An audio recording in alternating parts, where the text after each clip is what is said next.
તમે કોઈ સારું કામ કરો તો પત્ની સાથે હોવી જોઈએ. ભગવાનની કથા સાંભળવા જાઓ તો પતિ પત્નીને સાથે લાવો.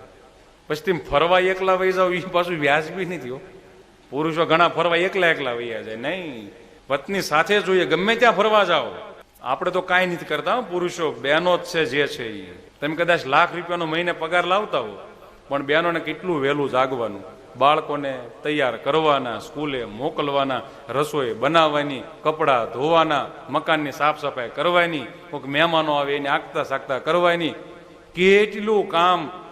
આમ ગણવા જાઓ ને તો આપણાથી 10 ગણો પગાર એને ચૂકવી હોય ને તોય પૂરું ન પડે, એવી નારાયણી છે. તાળી પડે તે આમ જોવા મળ્યા બધા. જોવો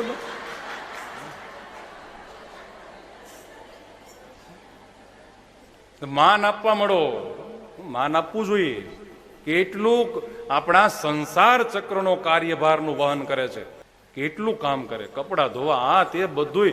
આપણે ઓફિસે જઈને આવીને ખાલી વસ્તુ લઈ એમાં હું મોટાઈ કરી દીધી. એમાં મોટાઈ કઈ નથી. ₹1,00,000 મહિને આપો, ₹1,00,000 5,000 હોય તો દાંપત્ય જીવન એવું હોય તો 5માં પૂરું પડે, લાખમાં ન પડે.